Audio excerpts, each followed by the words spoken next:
Mateus, capítulo 5, até o versículo 4, de 1 a 4, o texto nos diz assim: Vendo Jesus as multidões, subiu ao monte e, como se assentasse, aproximaram-se os seus discípulos, e ele passou a ensiná-los, dizendo: Bem-aventurados os humildes de espírito, porque deles é o reino dos céus, e bem-aventurados os que choram, porque serão consolados.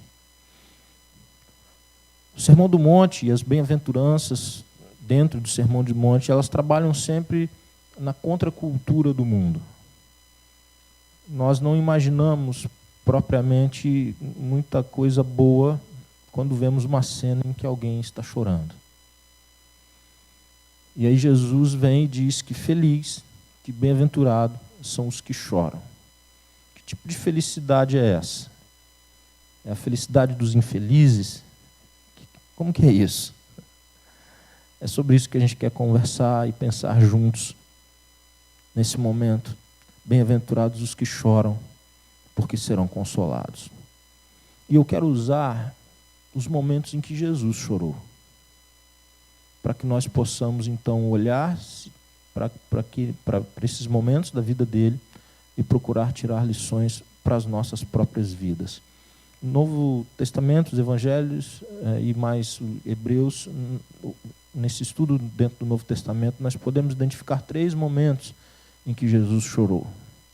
O primeiro momento em que ele chora, você encontra lá em João, Evangelho de João, no capítulo 11, os versículos 33 a 35, é uma história conhecida. É quando Jesus chora junto ao túmulo do seu amigo Lázaro. O texto diz assim: Jesus, vendo-a chorar, bem assim os judeus que a acompanhavam, agitou-se no espírito e comoveu-se. E perguntou: Onde o sepultastes? E eles lhe responderam: Senhor, vem e vê. Jesus chorou. O contexto aqui, você deve imaginar a tristeza profunda da morte daquele homem. Era uma família em que 3 irmãos viviam juntos, e Lázaro, muito provavelmente, certamente, era o provedor dessa casa. E eles eram muito amigos de Jesus. Jesus nutria com essa família uma proximidade grande, uma afeição muito grande. Eles haviam chamado Jesus para tentar ver se Jesus chegava a tempo de socorrer Lázaro ainda enfermo. Jesus não chega a tempo, então eles têm um sentimento de que a última esperança, que era Jesus, se frustrou. Jesus chega, de fato, Lázaro está morto e sepultado, e é nesse contexto, num contexto de que as pessoas choram a morte de um ente querido, que Jesus se emociona, o seu espírito fica agitado, ele se emociona e chora. Que tipo de lição e que tipo de relação que isso pode ter com a bem-aventurança? Felizes os que choram, porque serão consolados. Me parece, irmãos, quando eu olho esse texto, quando Jesus vê a dor de Marta e Maria, quando ele vê o resultado do pecado na vida de alguém, como Lázaro. Por que as pessoas morrem, irmãos? Porque o salário do pecado é a morte. Porque a recompensa do pecado é a morte. O fruto que se colhe por se pecar é morrer, e isso afetou a todos, menos Jesus. Lázaro também experimentaram o pecado, e agora, por conta do falecimento de Lázaro, amigos, familiares, num ambiente de perda, de separação. Se há uma coisa que faz chorar, é separação. Estar separado, estar distante, traz choro.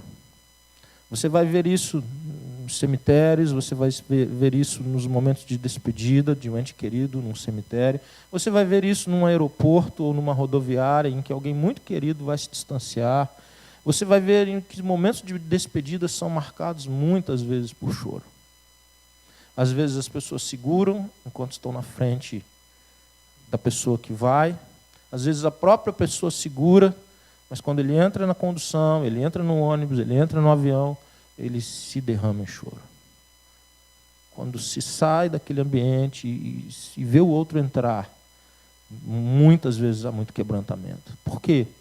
Porque é assim mesmo, existem situações diversas na vida, o luto é uma delas, a despedida é uma delas, a saudade é uma delas, o distanciamento é uma delas, em que se faz chorar.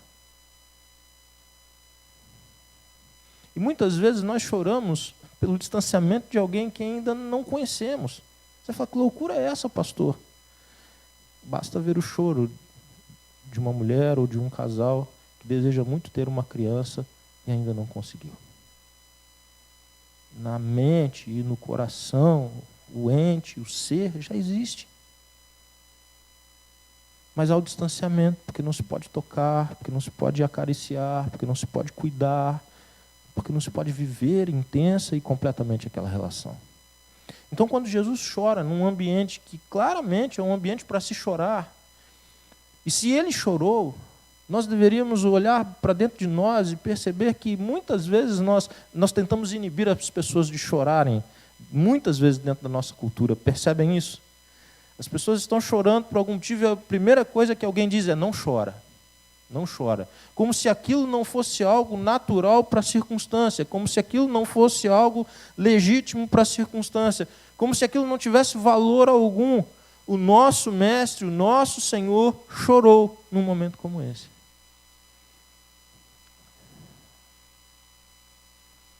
Diante dessas dificuldades que a vida muitas vezes impõe, diante de uma enfermidade, laboratório é um lugar extremamente interessante para se observar as reações.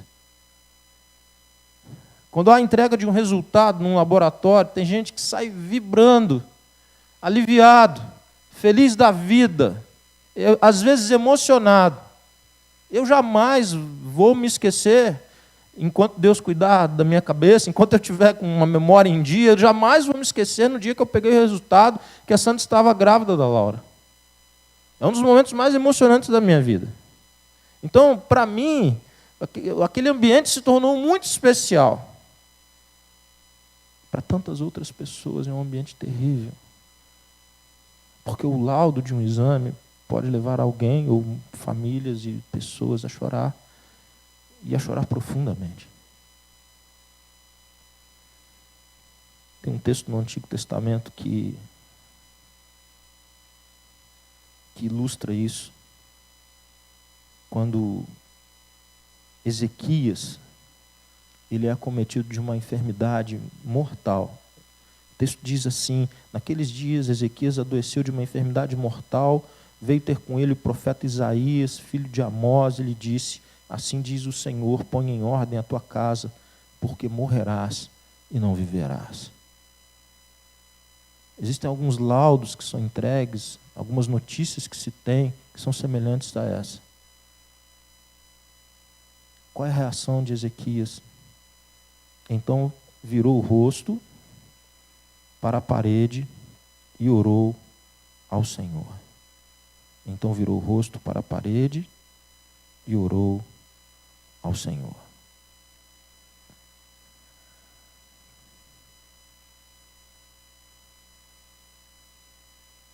Quando eu olho para a experiência de Ezequias, e depois Deus vai dar 15 anos para ele, a mais de vida.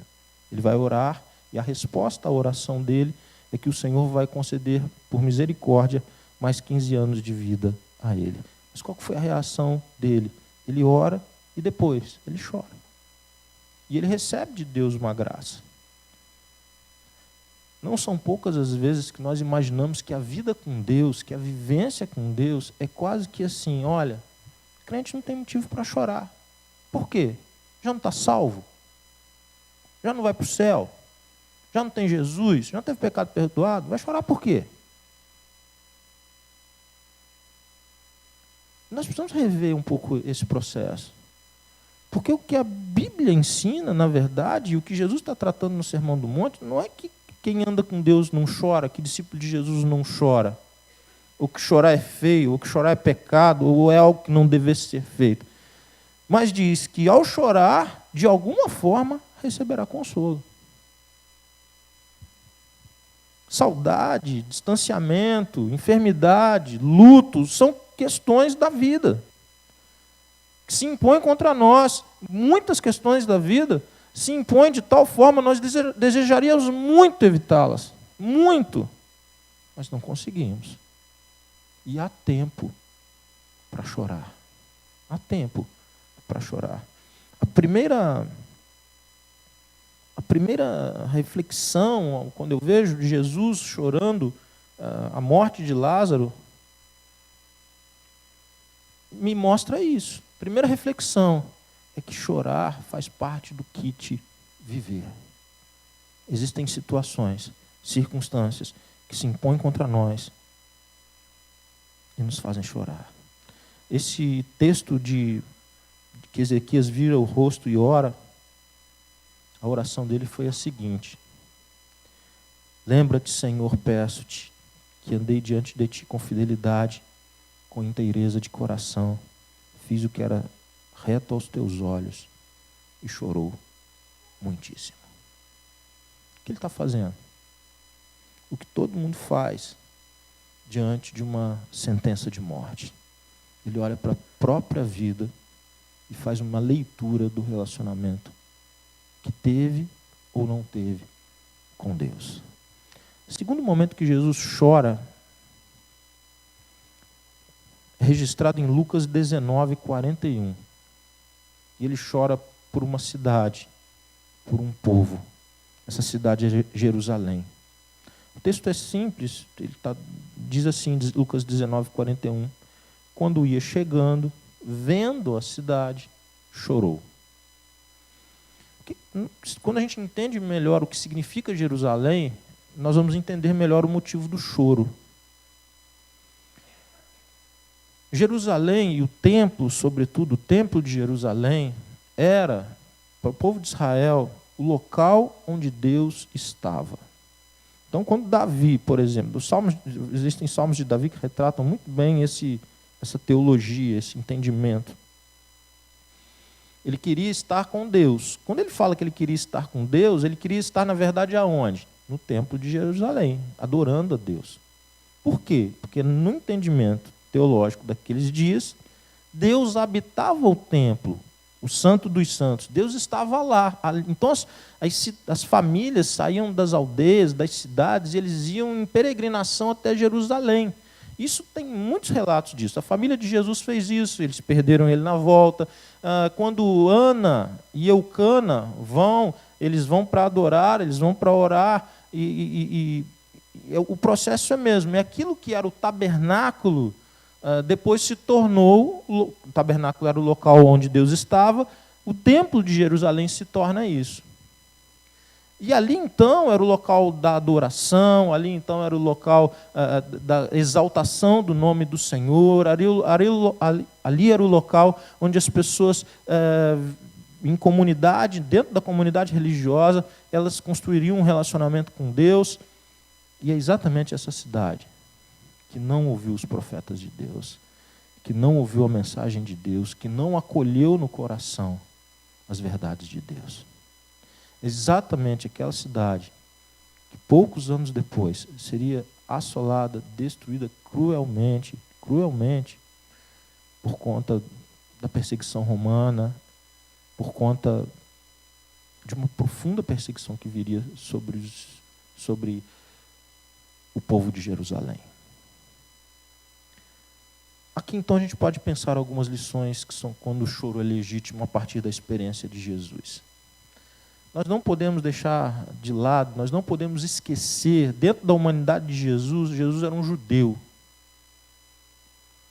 Jesus era um homem judeu dos seus dias. Um homem que gostava das festas dentro da sua cultura. Um homem que vivia completamente dentro da cultura do seu povo. E o que ele antevê? A destruição do seu próprio povo, a dominação do seu próprio povo. Seu povo seria dominado. Irmãos, talvez por sermos um povo absolutamente miscigenado, misturado, formado por tantos outros povos, e com tantas virtudes que isso tenha no Brasil, nós temos pouco isso. A ideia mesmo de nós formamos um povo específico. Algum tempo atrás, essa celebração acontecia em que época? Quando que todo mundo era coisa do Brasil e tal? Quando que acontecia? Quando? Copa do Mundo. Copa do Mundo, todo mundo era brasileiro raiz mesmo. Agora, nem isso, irmãos. Nem isso. Você arrumar um brasileiro que está se importando muito com a Copa do Mundo, torcendo, às vezes até ele se importa com a Copa do Mundo, mas não está nem para o Brasil mais. Nós não temos isso como algo forte dentro da nossa cultura, como outros países têm. Quantas vezes você vê a bandeira do Brasil colocada na varanda, ou na sacada, ou na fachada de uma casa? São poucos. Por uma série de questões e motivos que eu não quero entrar neles agora. Mas é difícil para nós, portanto, ter o entendimento de que ver o sofrimento do seu próprio povo deveria nos fazer chorar. Quando nós vemos a quantidade de crianças com menos de 10 anos, já fadadas, irmãos, a uma vida miserável, doente, pequena, que nunca cumprirá os propósitos de Deus para a vida dela, nós deveríamos chorar. Indo sábado, para almoçar com os irmãos na feijoada, eu parei ali no Banco do Brasil, do bairro Floresta, na Santa Catarina. E haviam 2 crianças, eram irmãs, e elas estavam ali vendendo coisas. E eu entrei, saí, e a Laura e a Ana estavam comigo, elas viram aquela cena, ela não é tão comum aqui, no Rio é muito mais comum essa cena. Ela é menos comum aqui, mas está se tornando cada vez mais comum, pessoas no sinal, nos cruzamentos, aqui e ali, não tinha isso antes. E aí eu conversei um pouco com a Laura, eu falei, você viu ali fora, filho? Eu vi, que chato, né, pai? Aí, na volta eu saí, conversei com as meninas, com uma que estava com a bala, vendendo bala, perguntei o nome dela, perguntei a idade dela. Ela tem a mesma idade da Laura, 10 anos. E aí nós compramos a bala, eu entrei no carro, fui embora. A Laura me faz a seguinte pergunta no carro: pai, o conselho tutelar não poderia ajudar essas crianças? E eu fiquei pensando, o conselho tutelar, ele existe para proteger as crianças, mas nós também existimos para proteger essas crianças. Elas são parte do nosso povo. E muito mais a igreja, que tem um chamado para ser luz, para estender a mão, para ir ao encontro de quem está esquecido, de quem está marginalizado, de quem está à parte. Nós precisamos ter um inconformismo maior, irmãos. Mas não um inconformismo que nos leve apenas a colocar a teclar um voto na urna. Esse também. Como cidadão, como cidadã, é um momento de você expressar o seu sentimento, teu entendimento. Se possível, debaixo de oração, de direção de Deus, de informação. Mas não é só isso. Porque, de certa forma, quando nós pensamos que é só isso, nós ainda estamos transferindo isso para alguém, que normalmente é o nosso candidato. São as pessoas que nós escolhemos. Aqui ele vai fazer alguma coisa. Nós temos um chamado para fazer muitas coisas. Quando Jesus olha para uma cidade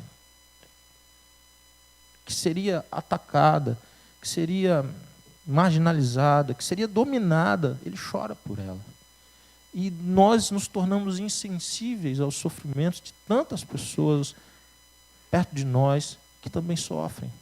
Nós precisamos resgatar uma sensibilidade para olhar diferente, para olhar como Jesus olhou os ambientes em que há tanta carência.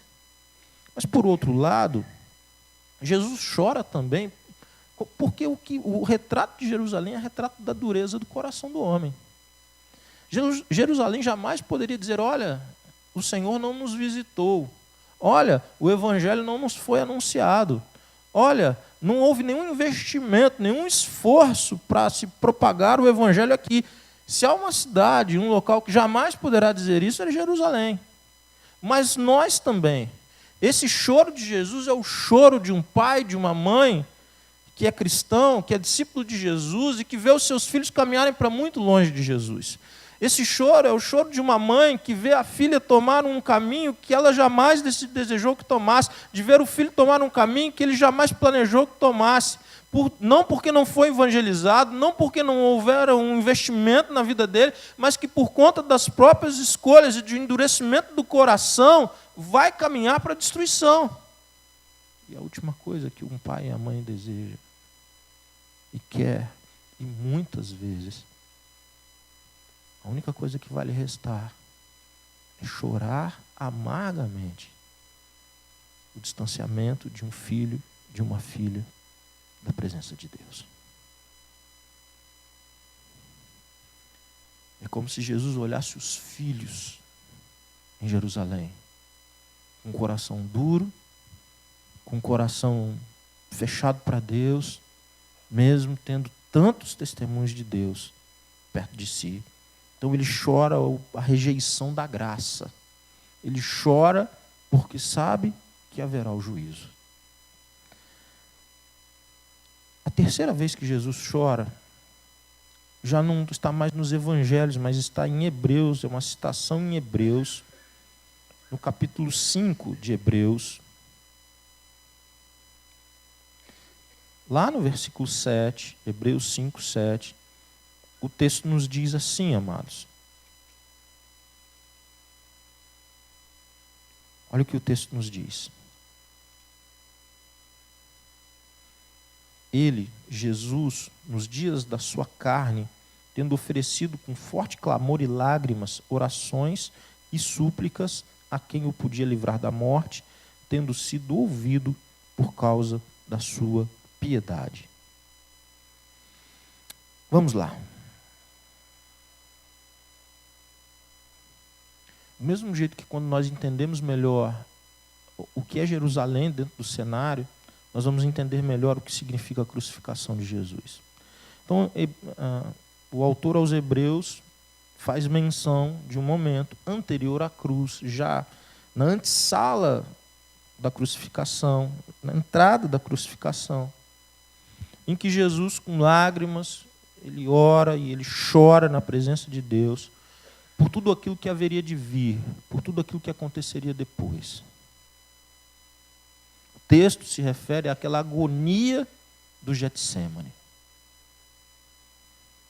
em que Jesus chegou a suar sangue, ele verteu lágrimas, ele buscou intensamente ao Pai. O que isso pode nos ensinar, irmãos? Você vai dizer, mas Jesus não sabia que ia ser ressuscitado? Essa é a primeira pergunta. Por que ele estava chorando? Ele não é filho de Deus? Ele não sabia que ia ser ressuscitado? Está chorando por quê? Psst, para de chorar. Dentro da lógica que normalmente nós conduzimos a nossa vida, era isso que a gente diria para Jesus. Ei, você não falou que você tem poder para entregar a sua vida e pegar de volta? Eu estava lá, eu ouvi você ensinando isso. Você não falou que ia destruir o templo, em 3 dias ia construir de volta? Eu estava lá, você falou isso. Então chorando por quê? Calado. Chora não.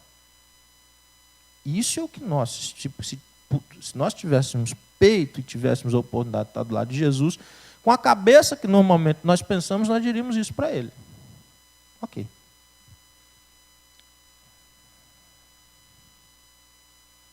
Que Jesus chorava então? Jesus chorava o choro mais doído que alguém pode chorar. Porque desde a eternidade, desde sempre, ele e o Pai sempre estiveram em absoluta comunhão. Profunda, plena e absoluta comunhão, intimidade. Mas quando os nossos pecados, meu pecado, seu pecado, o pecado do mundo inteiro, de todas as gerações, fossem colocados sobre os ombros dele, e o peso desse pecado fosse colocado sobre os ombros de um único homem, haveria uma mudança nesse relacionamento. Agora, o Pai veria Jesus, o Filho, de um modo como nunca foi visto. Como? Tendo sobre ele os nossos pecados. Então, o que acontece na crucificação, muito pior do que os cravos, muito pior que a coroa, muito pior do que qualquer tortura física, era o choro de alguém que receberia sobre si o peso do pecado de todos nós. Como que fica a sua vida quando você peca, quando você deliberadamente erra, quando você você errou e agora você quer orar, e agora você quer alguma coisa que você entende que precisa falar com Deus? Como que fica a sua vida interior? Como que fica o seu mundo interior, os seus sentimentos? Como que fica você por dentro? Como que fica a sua alma? Mas são só os seus pecados. E nem são todos os pecados. Normalmente é um pecado específico. É ruim demais, não é? Deus está longe, ou Ele é ameaçador, ou nós começamos a duvidar que Ele nos ame tanto. Tudo isso que já marcou a tua história em algum momento com Deus, multiplique por todas as experiências de todas as pessoas, de todas as gerações, e coloque sobre o ombro de um homem. É o que Jesus carregou. Para nós é inimaginável. E Ele sabia que teria que carregar tudo isso para cumprir a sua missão. O que Jesus está chorando, irmãos? Jesus está chorando. O pecado que nos distancia da presença do Pai. Quando Jesus chora aqui, Ele chora isso. A angústia é a angústia que você vive quando você erra e não se quebranta. Quando você convive com o erro, quando você caminha com o erro, é o peso do pecado, é a separação do Pai, é a quebra de comunhão com Deus, é uma escuridão que vem agora sobre a sua relação com o Pai, um sentimento de distanciamento da presença de Deus. E o que é o inferno, senão um lugar em que a única coisa que Deus está fazendo ali é punindo? E qual que é o sentimento que vem sobre aquele que peca e que permanece no pecado e que é conhecedor do Evangelho? É o sentimento de que eu me coloquei em posição de ser punido por Deus. Eu mereço punição. Os 3 momentos em que Jesus chora, que temos o registro, talvez Ele tenha chorado em outros momentos, mas não temos o registro disso, me levam a algumas considerações que passo a fazer agora. A primeira: chore mais. Possivelmente você tem chorado pouco. Chore mais. Mas chore por motivos legítimos. Chore por motivos legítimos. Não chora por causa de mimimi, não. Não chore se colocando em posição de vítima. Não é esse tipo de choro que o Senhor Jesus promete consolo. Não é. Chore pelos dramas que a vida impõe a você, a pessoas que você ama, ou a tantas pessoas que estão ao nosso redor, que não deveriam estar na condição que estão, mas por causa da perversidade do mundo, por causa do pecado que conduz as relações nesse mundo, por causa da desigualdade que há como reflexo do pecado, por causa da indiferença, da violência, da guerra, das poucas oportunidades para jovens, para uma série de coisas. Esse é um motivo ótimo para nós chorarmos, porque nós seremos consolados. Porque todos aqueles que chorarem em Deus, que buscarem a Deus com lágrimas, orando por motivos semelhantes aos motivos que Jesus chorou, serão consolados.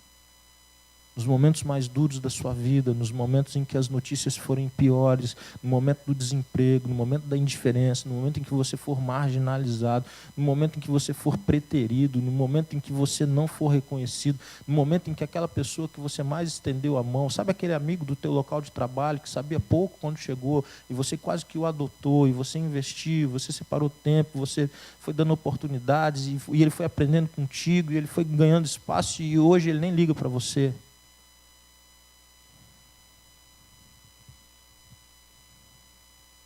Chore e ore, e haverá consolo para a sua vida. Tem gente que chorou pouco, que orou pouco, e por isso está com essas pessoas presas dentro do coração, porque não foram consoladas.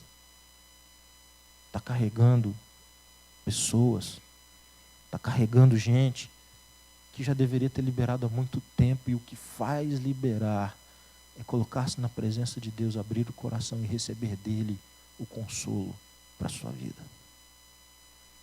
Aqueles momentos em que você foi derrotado por inimigos, que podem ser dor, pode ser decepção, naquele momento em que o inimigo se chama saudade, de pessoas que jamais voltarão,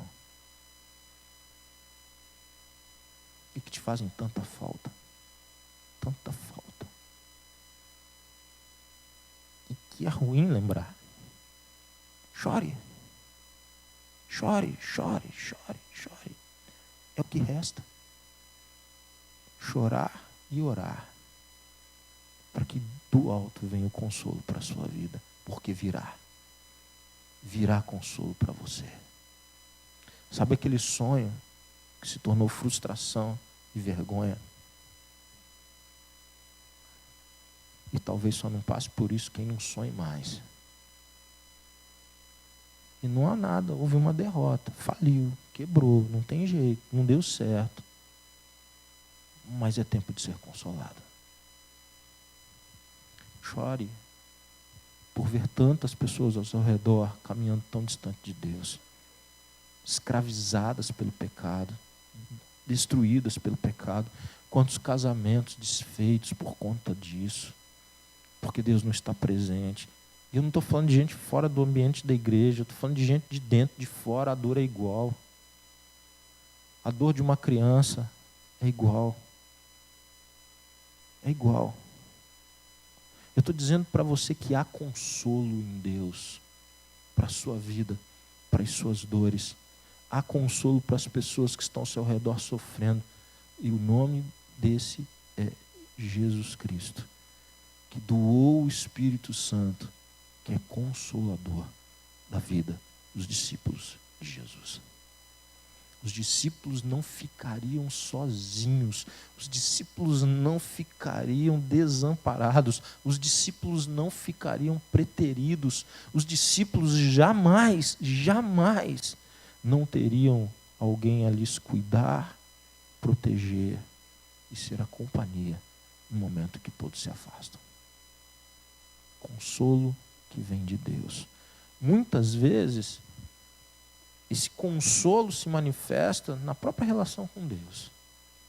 E Deus tem o jeito dele. E não é igual para todo mundo. Muitas vezes se manifesta com Deus enviando pessoas para perto de você. Gente que aprendeu a te amar, a te respeitar, te admirar. E gente que por isso tudo te corrige duramente. Duramente. Eu gosto de me lembrar do profeta Natã, no Antigo Testamento. Davi era amado pelo seu povo. Irmãos, Davi é o rei mais amado da história de Israel. Você pensa o profeta chegando diante do rei que ele tanto amava, mas que ele vai para lá para corrigir o rei. Uma das manifestações da presença de Deus é quando temos perto de nós pessoas que podem, em nome do Senhor, corrigir o nosso caminho, corrigir a nossa conduta, nos confrontar, porque confronto em amor é parte da obra da graça de Deus, na vida de quem Ele ama. Última consideração, queridos.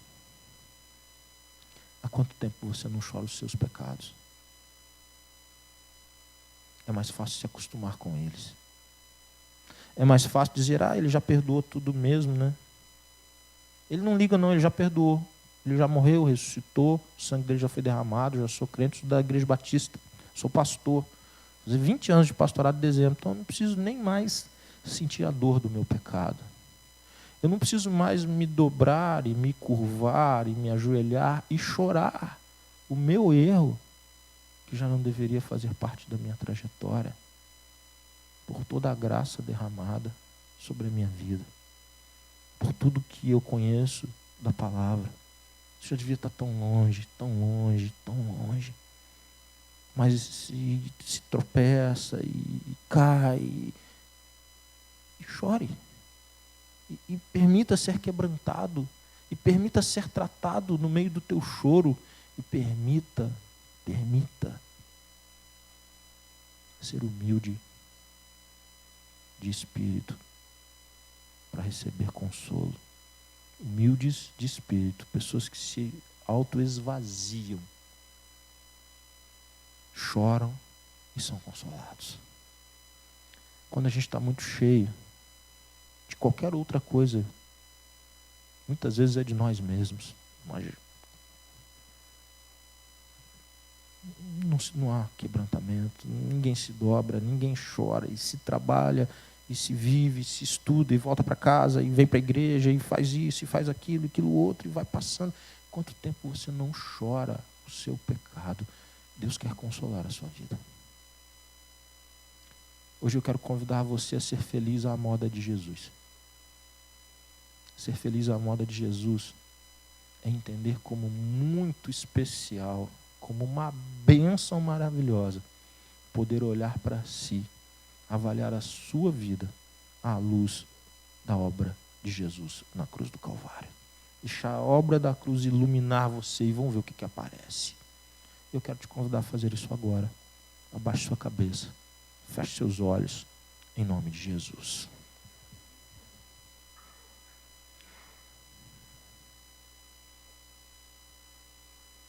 Quando nós não somos consolados pelo Senhor, nós adoecemos. Adoecemos emocionalmente, adoecemos espiritualmente e procuramos em outros relacionamentos, em outras coisas, em outras aventuras, em outros prazeres, aquilo que só o Senhor tem para nos dar. Mas quando muitas vezes a religião nos impede, porque a gente não quer causar mau testemunho, a gente não quer mesmo. Mas também a gente não dá aquele passo de quebrantamento que é o que traz consolo. E aí a gente fica vivendo uma vida que ela tem uma aparência de piedade,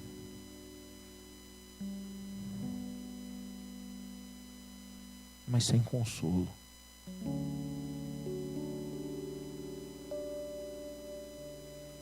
No céu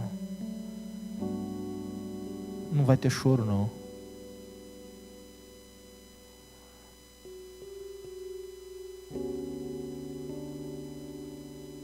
A Bíblia nos ensina que todas as nossas lágrimas desse tempo serão enxugadas na eternidade. O tempo de chorar é esse. O tempo de chorar é agora. O tempo de olhar para si mesmo é agora. O tempo de pedir perdão é agora. O tempo de oferecer perdão é agora. O tempo de dizer, tem misericórdia de mim, ó Senhor, é agora. O tempo de aprender com o quebrantamento de Davi é agora. A custo de você viver separado ou distante de Deus, ou uma relação fria com Deus à toa.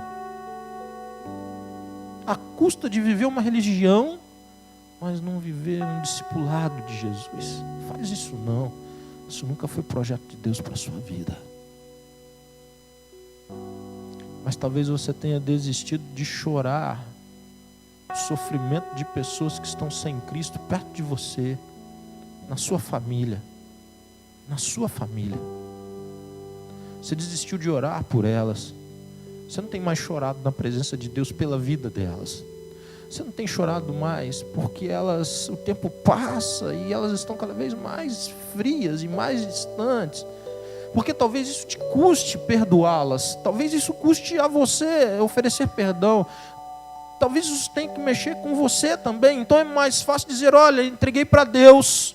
Quando na verdade o Senhor quer te levantar como um intercessor e como um instrumento de transformação.